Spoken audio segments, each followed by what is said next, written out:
98% of people that accomplish something meaningful on a Monday have momentum for the rest of the week. You win every Monday by taking a meaningful action. You have momentum to win the next day. You stack winning days, now you have winning weeks. You stack winning weeks, you have winning months. You stack winning months, you have winning quarters. You stack winning quarters, and before you know it, you have your most winning year yet. And the beauty is, it only required. Today's guest, Paul Epstein, is a coach, a speaker, and the creator of Win Monday, a leader who transformed his own life on a Monday and now teaches the world to do the same. He's helped leaders, athletes, and organizations unlock consistency, find purpose, and build the habits that shape their future. The action you are going to take next Monday, don't do it for you. Don't even do it for the person to your left and right. Do it for your hero. Because we will let ourselves down before we let the most important person in our life down. Which Monday changed your life? There was a retreat that our C-suite went to that changed my life. If you say I am a person that is committed to Win Monday, it becomes a part of your identity. Why do you think that so many people keep promises to other people, but not to themselves? Because often Paul Epstein, welcome to Sports Management Podcast. Hey, Marcus, fired up to be here. Great to have you on the show. This episode will be released on a Monday. So what is your best advice for listeners to how they can win Monday? Well, I'll actually, and off camera, we were just discussing how my new book, my next book, Win Monday, will be out very soon for partners and then eventually to the world. But here is a fun research stat that I think if you are listening and or watching this and the words momentum, growth, and success, if you want more momentum in your business and life, if you want growth in your business and life, if you want success in your business and life, here is a research stat that my team and I in our Win Monday Growth Lab, we discovered. 98, so almost 100%, 98% of people that accomplish something meaningful on a Monday have momentum for the rest of the week. So think about that, Marcus. If at nearly a 100% guarantee, we're just 2 percentage points shy. If I could say, if you do something meaningful on Monday, that doesn't mean get to the end of your email box. That doesn't mean you have 5 meetings and you execute the 5 meetings. I mean, do something that matters. Do something that moves the needle. Do something that has value. You practically guarantee yourself momentum for the rest of the week. And the next Monday, you have the same opportunity. So in the simple spirit of compounding and stacking, you win every Monday by taking a meaningful action. You have momentum to win the next day. You stack winning days, now you have winning weeks. You stack winning weeks, you have winning months. You stack winning months, you have winning quarters. You stack winning quarters, and before you know it, you have your most winning year yet. And the beauty is, it only required one decision and one commitment, one habit, a habit of winning Monday. So that's really been a playbook that I've subscribed to since my sports days on the business side, and now I've parlayed it into a decently successful career in the speaking and thought leadership space, and obviously now founder and CEO of Win Monday. So more than happy to unpack that for you and your listeners and audience, but really that's been kind of one of the secret sauces, because I think we have enough people in the world to say, thank God it's Friday. They just fantasize about Friday.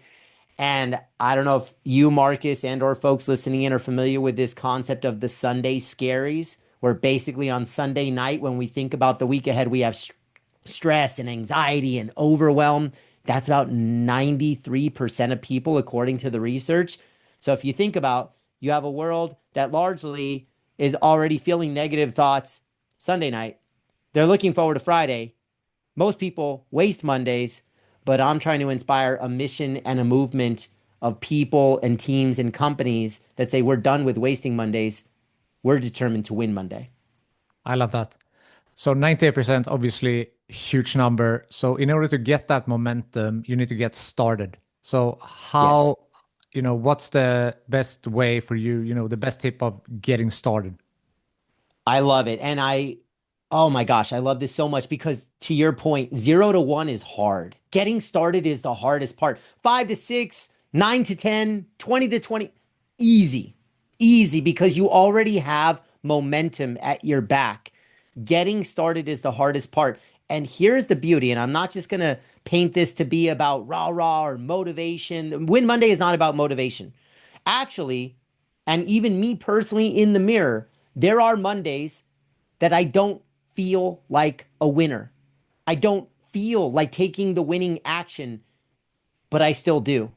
Because here's the metaphor and here's the analogy that's going to resonate with 100% of everybody watching and listening. Let's use the gym as an example. We all, if Win Monday is a habit, we all associate habits with health. And so, healthy habits, good decisions over the long term means you're probably going to be a healthy person. One of those activities might be going to the gym. Okay. I think that 100% of the world has had the feeling of, I don't feel like going to the gym. You just don't. Whether it's inconvenient, whether maybe you're coming off a big weekend, maybe you're just a little foggy, maybe you're just tired, maybe you didn't get a great night of sleep. Whatever the reason or excuse might be, you don't feel like going to the gym. And then there's a percentage of people that go anyways. They don't feel like it, but they do it. And Marcus, for 100% of the people that go to the gym, you know what nobody is going to say after a workout? I regret it. Everybody feels amazing after the workout, but the majority didn't want to do it or didn't want to go to the gym in the first place. But they do it anyways because going to the gym is good for you. Being healthy is good for you. Winning Monday is good for you.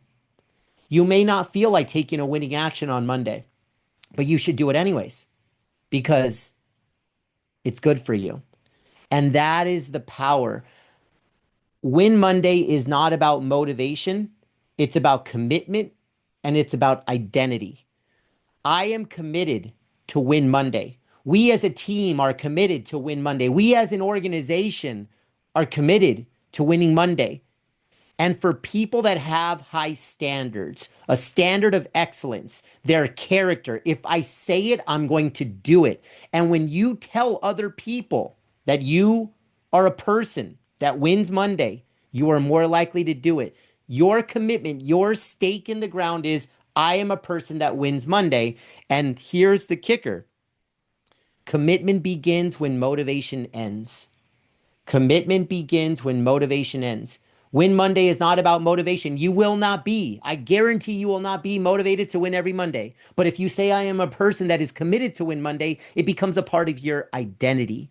It's who you are, it's what you stand for, it's how you show up.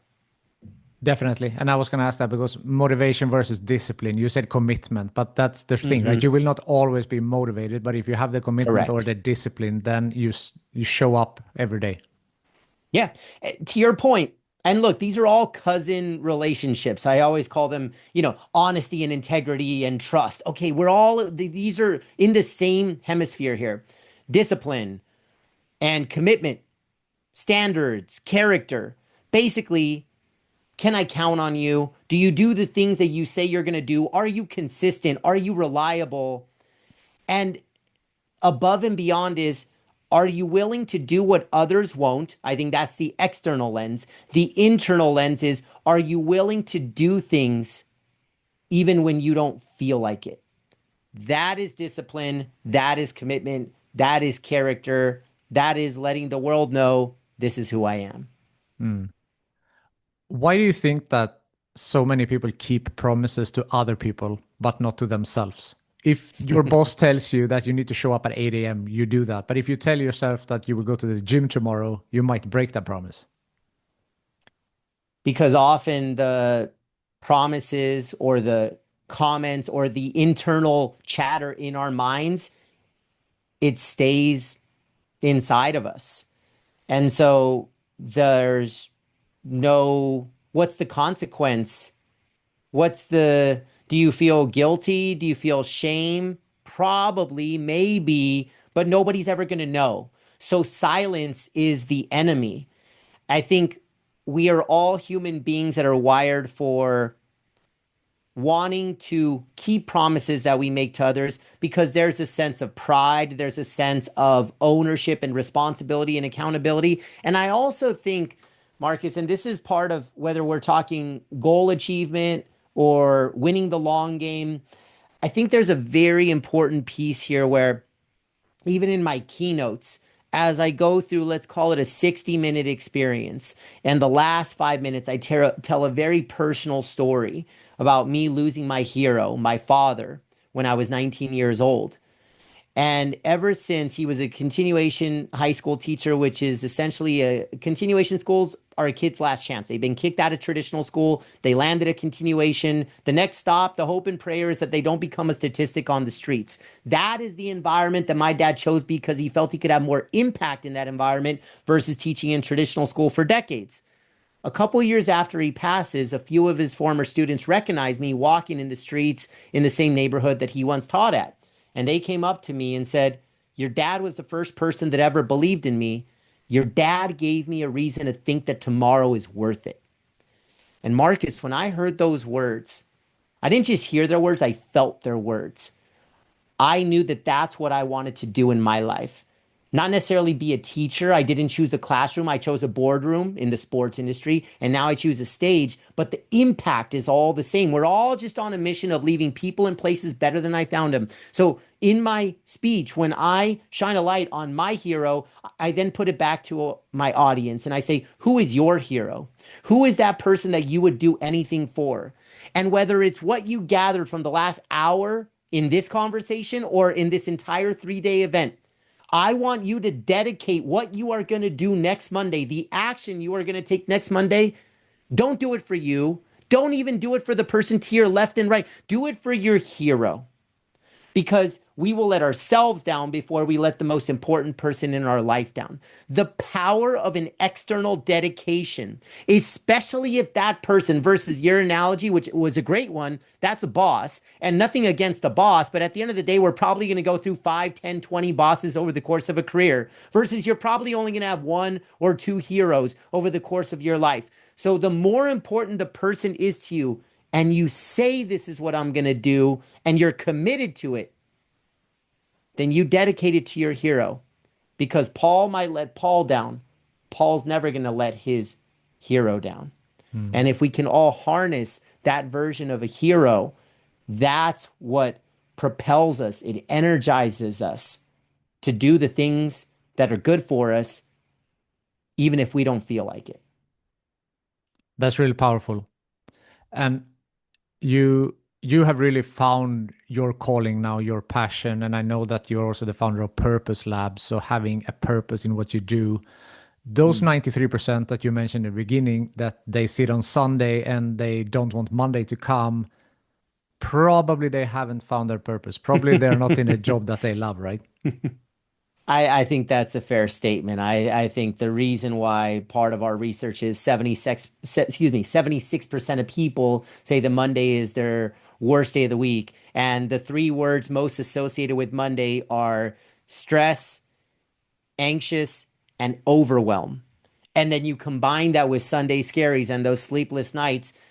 I agree. I think part of why there's such a fascination with Friday, and don't get me wrong, Marcus, I love Fridays too, and I love my weekends too. And I don't talk about work-life balance because I don't believe it's a math equation. I talk about work-life harmony. I talk about work-life integration. That to me is a life and work that I want. And I'll do a quick detour and then I'll come back to answer your question. I recently landed on a beautiful place because, to your point, I have found purpose not just at work, but in life.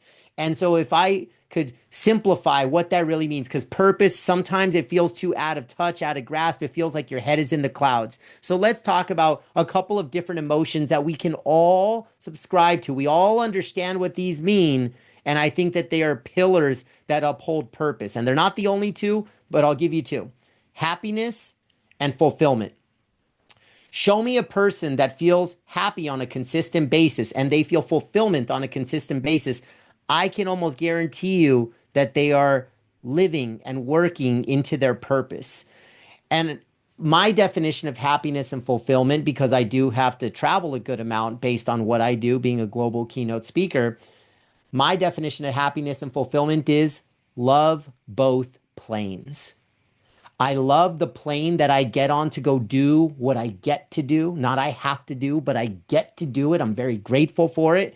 And I love the plane to come home because I have worked my you know what off to create a life outside of work that I love. So I don't prioritize one or the other. It is work-life harmony. It is work-life integration. At the end of the day, if you are watching or listening to this, I'm going to give you another stat here. You are going to work over 100,000 hours over the course of your career, over 100,000. So you can pick, you can decide, do you want that 100,000 hours to energize you and fuel you or to drain you? And purpose is only in one of those two. Purpose energizes, purpose fuels, purpose feels like oxygen.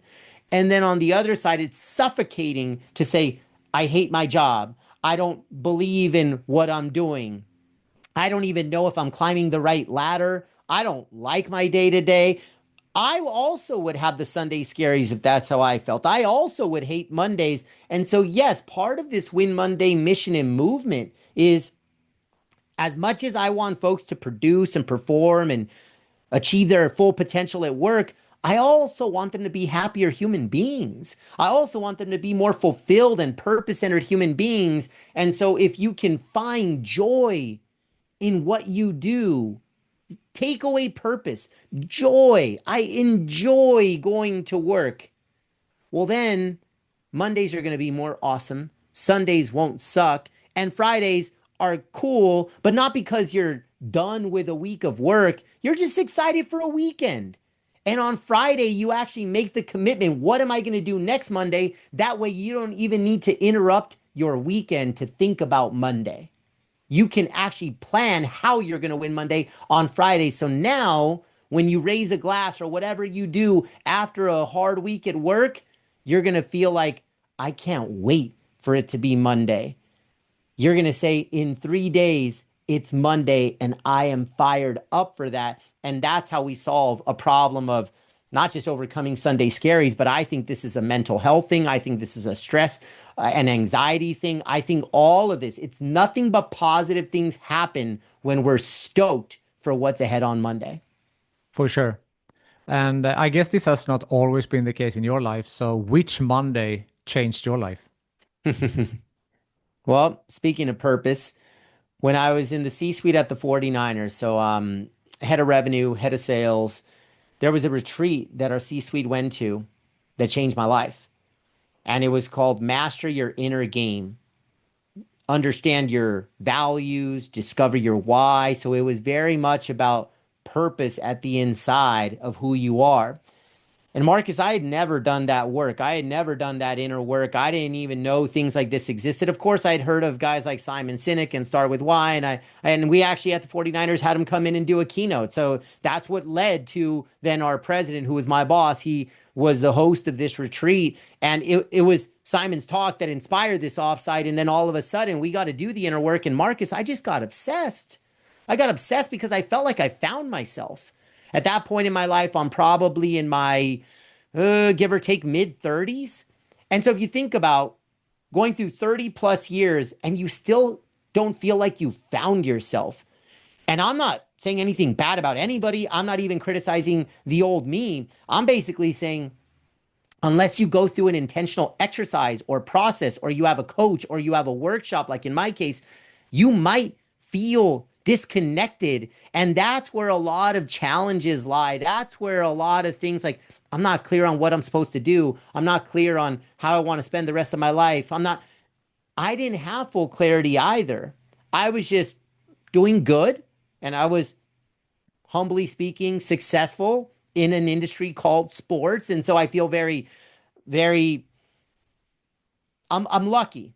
I'm lucky because I was a kid in a candy store and I was working in a dream career. But at the end of the day, what this retreat taught me is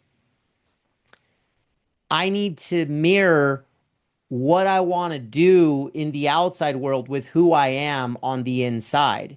And so if I say that my 5 core values in no particular order are impact, courage, belief, growth, and authenticity, I need to start making decisions using those 5 words as filters. I need to start taking actions with those 5 words as filters. And that's what I started to do after the retreat. But it was the Monday after. This was the origin of Win Monday. The first Monday that I could say, I won it in a very authentic way. It was the Monday after this retreat. I get back to the Niners front office and I'm preaching to my sales team all about the retreat. And one by one, they came up to me and said, yes, and I'm doing it as a passion project and as a side hustle. Meet me 6 a.m. at Levi Stadium and nights and weekends and you name it. Just paying the gift of purpose forward. I literally felt like I went from career to calling. And now the water cooler buzz starts to go around in the Niners. And some of the football coaches approach me. Then some of the players approach me. Then HR approaches me and says, what do you think of coaching the why to our onboarding employees? And that's how I became known as the Y coach of the San Francisco 49ers. And Marcus, I know you interview a lot of the who's who of the sports industry, and you'll see their titles and their accolades as a part of their resume and their bios. And mine, it's only going to tell you sales exec, sales leader, all the titles that I had. It ain't going to say why coach because it was a passion project, because it was a side hustle. It was a labor of love.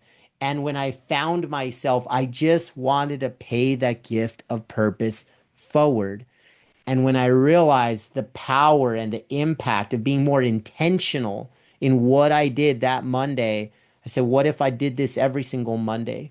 What if I took intentional actions? What if I made intentional decisions every Monday to create winning days?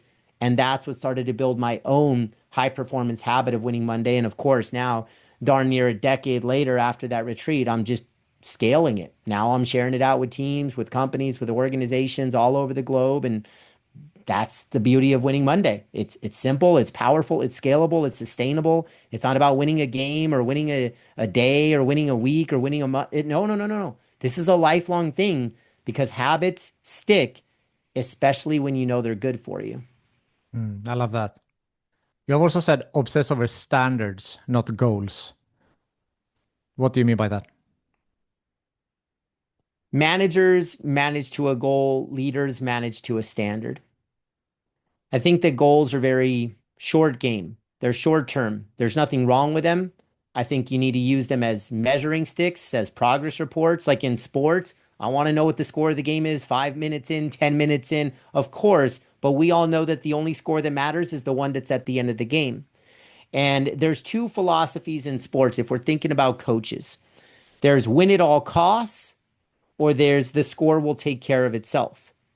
Win at all costs, you make short term decisions. So, as an example, just to use athletics as a platform here, let's say that you as a coach know that one of your players isn't feeling great. There might be an injury that's kind of being hidden, and God forbid it's something that's more serious. Like maybe there's some head issues, and maybe there's. But you know what? We got to win the game, and so you put that player in, and we all know that sometimes the beauty of being an athlete is you're a high performer, high achiever, and everybody looks up to you. The con is sometimes you're your own worst enemy. We want to win so bad, we're never going to take ourselves out of a game. So somebody has to protect the player from the player if they want to be a human being with longevity.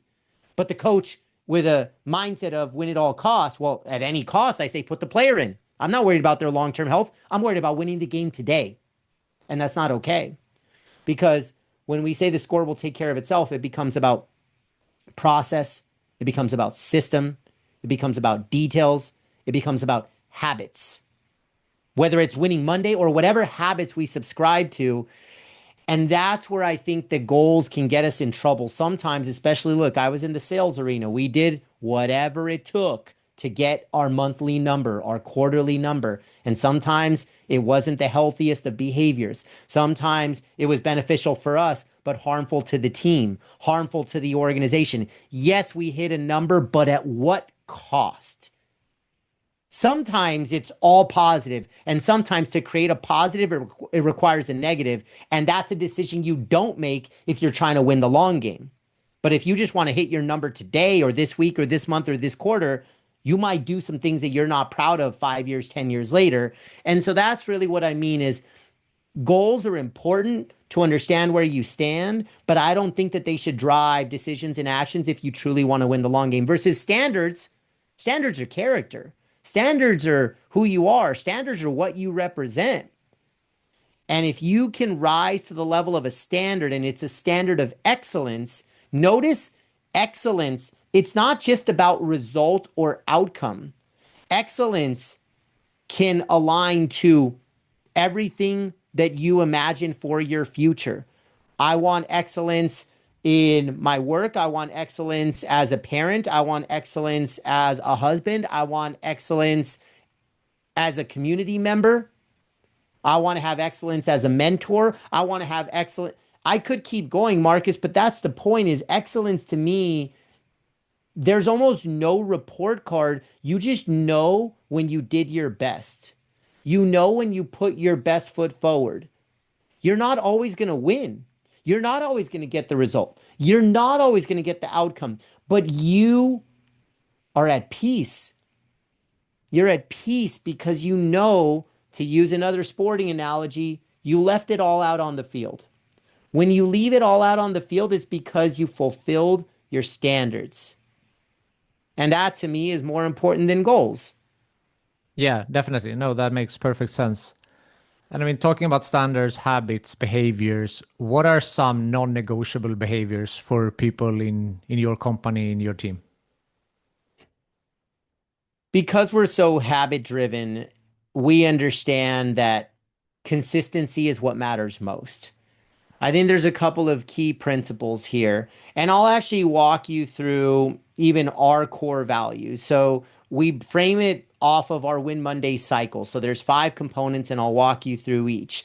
It's commitment is number 1, plays is number 2, momentum is number 3, growth is number 4. I'm sorry, habit is number 4, and then growth is number 5. So commitment, plays, momentum, habit, growth. I'll walk you through them very quickly. When we say we're committed to Win Monday. Going back to what I said earlier in our conversation, it's not if we feel like winning Monday. It's not because we feel like a winner on Monday. Because I said I would win Monday, I'm committed to take a winning action on that Monday. So that is a part of my identity.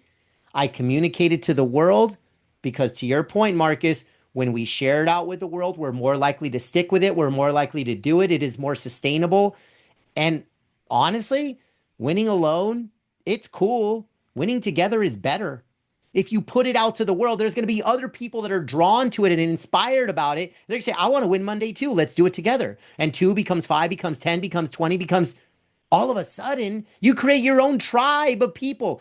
When you are around people that are committed to Win Monday, your life is better. Period, full stop. So that's commitment. Plays. Plays is action. You consistently execute winning plays on a Monday. You consistently take winning actions on a Monday. And this is where consistency comes in. It's not some Mondays. It's not the first Monday of the month. Every Monday. And people always push back or they ask questions like, well, what if I'm on vacation? What if I... Perfectly fine.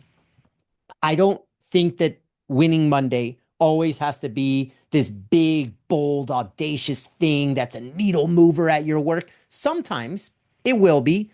But just like health, I don't think this is about how hard you're going to swing the bat or how much weight you lift.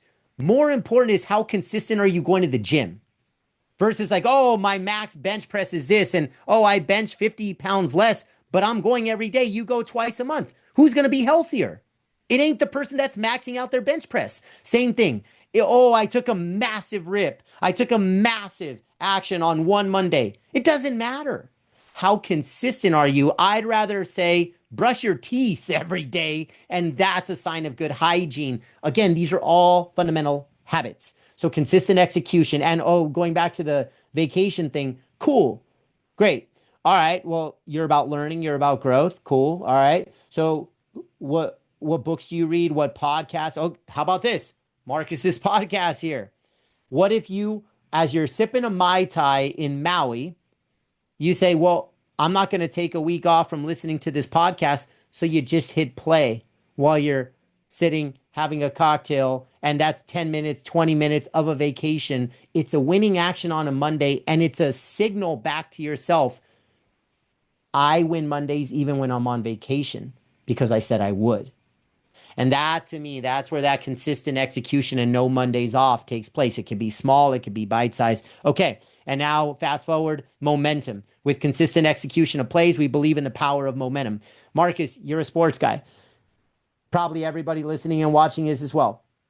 We all know when we see our favorite team, whether it's going for us or against us, have momentum. You love when your team has momentum. You feel unstoppable. You know you're going to win the game because momentum is at your back. Versus when it's with the opponent, uh-oh, you can be up, whether we're talking the world's version of football and you're down by 2 goals, or whether it's the US version of football and your football team is in the NFL is up by 14, but you've squandered a 30-point lead and momentum is against you and you're up 14 and you're going to lose that game. Why? Momentum. It's visible, it's obvious. And I think that we can accomplish momentum when we consistently execute plays like winning Monday. So that's momentum. Winning days lead to weeks, lead to months, lead to quarters, lead to years. Great.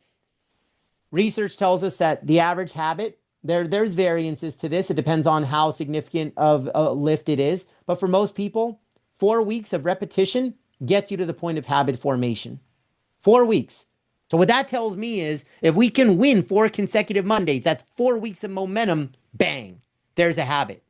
There's a habit. Now it gets internalized and now our confidence grows, our belief grows. We start to see the results of it. And that makes us a bigger believer because we all know you go to the gym once, you don't see any results. You go for a week, you're not going to see results. If you go for 3 months and you're eating good, I promise you're going to see something. You're going to feel something way sooner than that. And that's the habit forming. And then growth. Here's the beauty, Marcus. Growth. Win Monday is a white label. Show me the growth that you want to achieve, and I will reverse engineer this cycle to help accomplish your goals. If you want to grow in your mindset, then you should customize your plays every Monday to be about mindset growth. If you want to get better in your health, phenomenal. Every Monday, do something positive for your health. You want to be a better parent, do something as a dad or mom every Monday. You want to be a better spouse, do something for your husband or wife or partner every Monday. You want to be a better CEO, great. Make decisions and take actions that are good for your company every Monday. And that's where I think this is so powerful. I don't tell people how to win Monday in the sense of what they need to do. I say, where do you want to get? Where do you want to grow? And now let's customize the plays that you need to get there. So recap, summary, commit to winning Monday, execute the plays, build momentum, which forms the habit and it drives growth. That's our 5-part cycle. And that's how we operate our company. I love that. And you mentioned confidence a couple of times there as well, obviously an important piece. And a lot of your actions build up to confidence. But I know that you have a formula for confidence. Confidence equals values times action.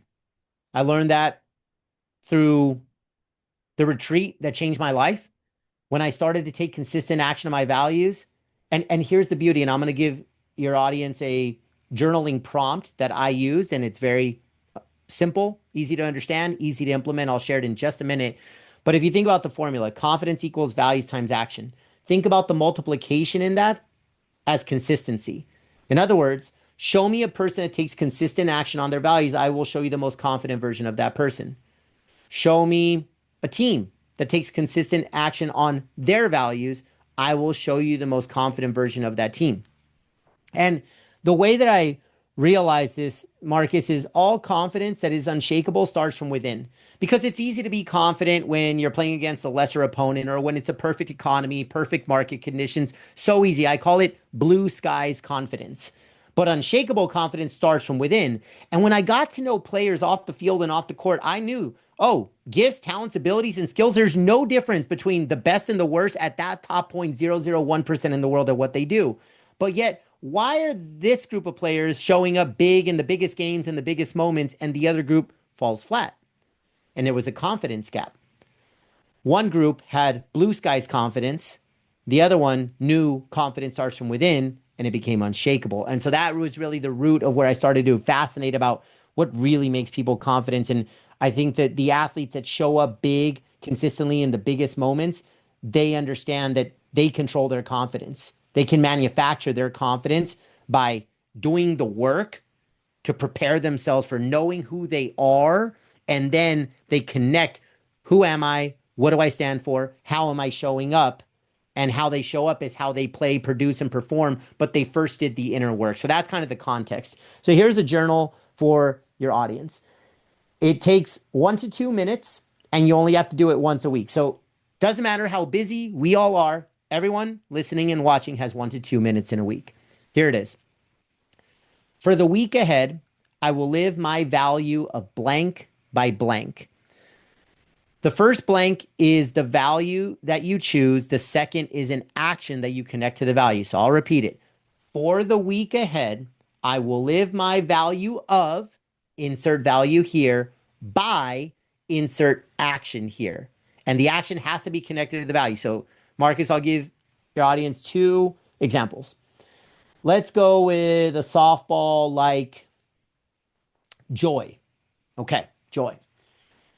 You could journal something like, and this is assuming if you had a core value of joy. For the week ahead, I will live my value of joy by cooking my favorite meal. Simple, small, accessible. Everybody listening and watching can do it. For me, I'm throwing bacon in a pan. What are you doing? Whatever brings you joy, you do you. So now let's up the ante a little bit. Instead of joy, let's go with a core value like courage. Okay.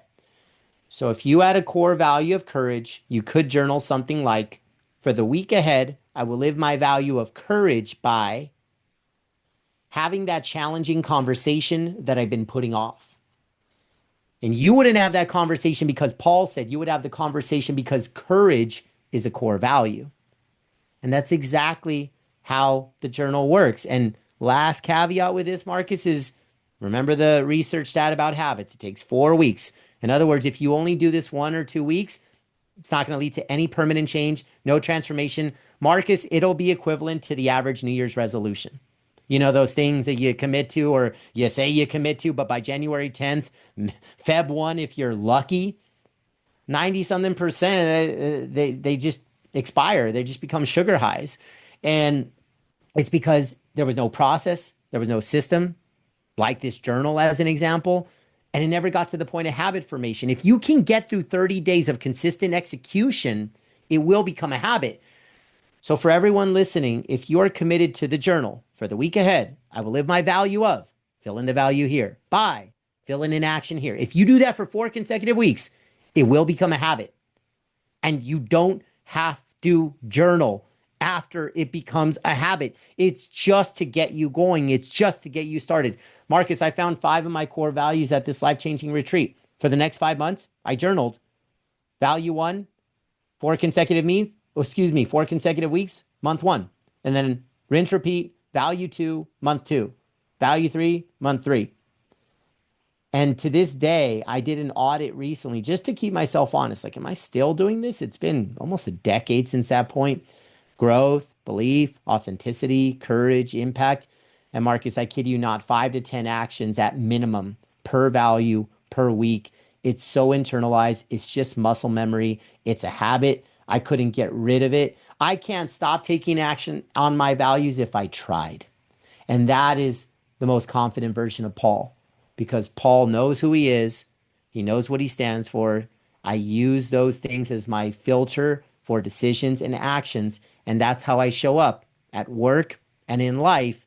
And to have that sort of intentional process, you literally can't lose. I love that. You obviously come a long way in your journey, both with yourself, but also professionally. But let's get to know you a little better. Like, how did you get into the industry? You mentioned that you had some, sales roles at the 49ers. You also Yep. worked with the NFL. So what's your journey in the industry? Well, my journey is 3 NBA teams, then the NFL league office, and then the San Francisco 49ers from entry to executive level. But you first asked how I broke into it.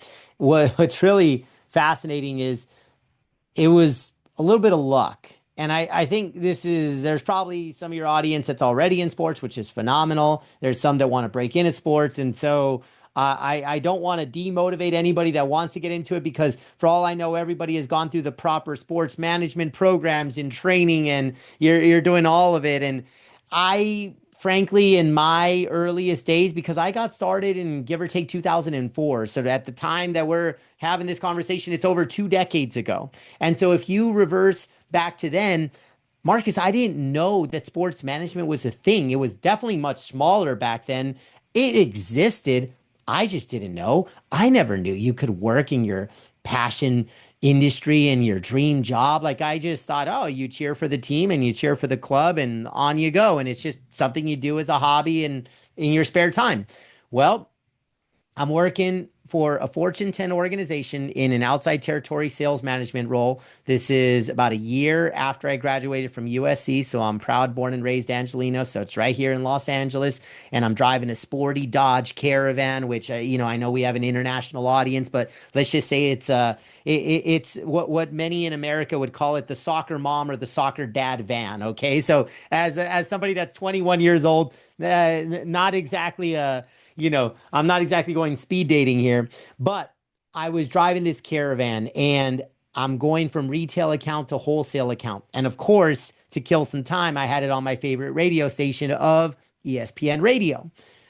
Mel Kiper, who in America is very well known as an NFL draft guru. He is the guy that's studying junior high school football players and high school football players and then college football players. And he will predict with almost like this fortune like setting where folks are going to get drafted. So Mel Kiper, NFL draft guru. If you think I have a little bit of energy, Mel trumps it in spades. Like he is just fired up on all cylinders. So Mel comes on ESPN radio. It's a commercial. And he says, have you ever dreamed of working in sports? Have you ever dreamed of working for your favorite NFL, NBA, MLB? And I'm driving down the highway speeding like, yes, yes, yes.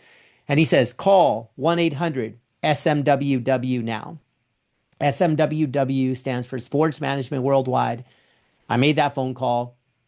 It was an 8-week online program. I paid my $1,000 or whatever it was at that time. And their deal with me was if you can impress the professors, then they'll open up their Rolodex and they'll introduce you to some folks. And so thankfully I did a decent job and they said, where do you want to be? I said, LA. They said, great. We know folks at the Staples Center. That was then, now it's crypto.com arena. At that time, it was Staples Center. At that time, Kobe and Shaq are busy winning championships for the LA Lakers. I was like, oh my gosh, like I'm going to work for the Lake Show and I'm going to work. And so then they say, yeah, we know the folks at the Staples Center. And when I showed up to the interview, I realized that there was no purple and gold in my life. There was no Kobe and Shaq, but they were on the other side of the hallway because they got me an inside sales interview for $7 an hour, 3% commission, no benefits. You were promised 1 month on the job. And I was selling the other team, the LA Clippers, known as the redheaded stepchild of the building. ESPN had just called us the worst brand in sports at that time. The front cover of Sports Illustrated said, worst franchise in sports history with 3 Clipper fans on it, paper bags on their heads. One of the statements on the forehead written in Sharpie said, just shoot me. And that was what we had to sell. And so that was my break into sports, Marcus. It was not about selling championships or the glory or a dynasty. It was selling hope. It was selling hope. Internally, we used to joke that we felt like a bunch of hope dealers. We're out there just slinging hope. And for 15 of my years in the industry, 14 of them, the team on the field and on the court lost more games than they won. So I had to learn how to be a pretty darn good hope dealer. And eventually, when I stopped doing it on the front lines, then I was manager, I was director, I was VP, and on and on up the org chart. But that was my journey. I literally discovered this gift to be able to inspire positivity and hope and belief and optimism into people and teams and cultures and organizations. And that to me is something that has scaled well beyond sports. So yes, I eventually take a Jerry Maguire leap out of the industry, but it's because of my experience selling through a storm, navigating with resilience and positivity during a storm. Like my entire career, I was working for the underdog, and that's largely why I am where I am today. That's an amazing story, and not easy to come in to sell the worst franchise in history, but you helped the Clippers from the bottom in league revenue to top two. So that's quite the achievement for a not very easy sales job. Understatement of the decade, my friend, but yes. Amazing. Um, so now, now you have found, you have Win Monday, you're writing the book, you're having your podcast, you're doing the speeches. What's coming up? What's next for Paul Epstein? Imagine a future where there's a billion, with a B, a billion people in this world that win Monday. That's a future that I don't just imagine. I know it's going to happen. I know. I can't tell you when, but I will tell you it will happen. There is no if in that statement. And that is bigger than a speech. That is bigger than a book. That is so much bigger than Paul. I look forward to the days where people all over the world are winning Monday and they talk about winning Monday and they have no idea who Paul Epstein is. That will bring me so much joy because it means we have achieved a true movement and a mission of people that say, I am somebody that wins Monday. I am somebody that is committed to an action every Monday to make it a winning day because I want to win at work. I want to win at life. I want to win as a human being. That's the future that I imagine. And so, how we do it will be, of course, all the things we've discussed. And eventually, I envision a global company that scales what Win Monday is today. Think about a Win Monday app. Think about Win Monday tech. Think about things that are at your fingertips where every single Monday it's prompting you for that winning action. It's reminding you on a Wednesday. It's telling you on Friday, what do you all of this is in the future. And also, we're going to build a brand. We're going to build a brand. I think this is a very natural thing where you think about, I mean, why not Monday Night Football? Why not? Why wouldn't we be on F1 cars? Why would think about the potential of Win Monday? And here's how I know it's going to be successful, Marcus, because I think there's so many times in this world, and I experienced this with my first two books. And by the way, humbly speaking, both became best-selling. But I'm delivering speeches on two best-selling books, and a throw-in comment in the last 5 minutes of a speech was, hey, here's one thing I want you to do to win Monday. Here's how we can apply this on Monday morning. So it's just riffing. This is a couple years ago. And that evening at the reception, we have a beverage in hand, and I'm asking them, what's your number one takeaway? What's the one thing that you're going to apply? And I was hoping they would say something about playing offense or better decisions faster, which is the books and the speeches and all of that. And almost nobody did. But everybody said, I'm ready to win Monday. I'm going to make this Monday a win. I'm going to go take action on Monday. Everything was about Monday. And so, Marcus, I've realized that sometimes we build things and hope that the world comes. Win Monday was not built for the world to come. The world said, give us more. Give us more. And that's when I burned the boats. And that's what started this entire mission and movement. So when I say Win Monday is going to reach the point of mission and movement, that's not motivational. That's not crazy thought. That's not crazy talk.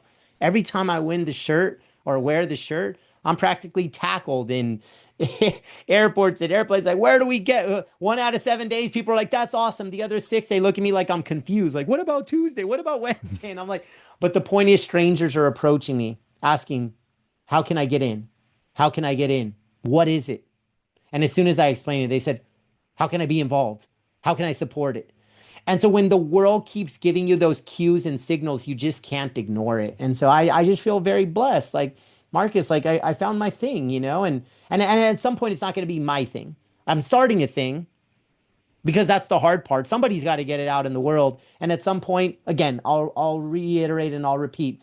there is going to be a day where a billion people in the world win Monday. You're going to see a ripple effect of action and wins and growth and momentum and success in the world. It's going to be palpable. Like you can see it, you can feel it. And then there's going to be a point where people are wearing the shirts and the hats and all the good stuff. And they're going to cheers to winning Monday. And they're going to have no idea who Paul Epstein is. And that's the day that I can't wait for. I love that, and I don't think that's crazy at all. One,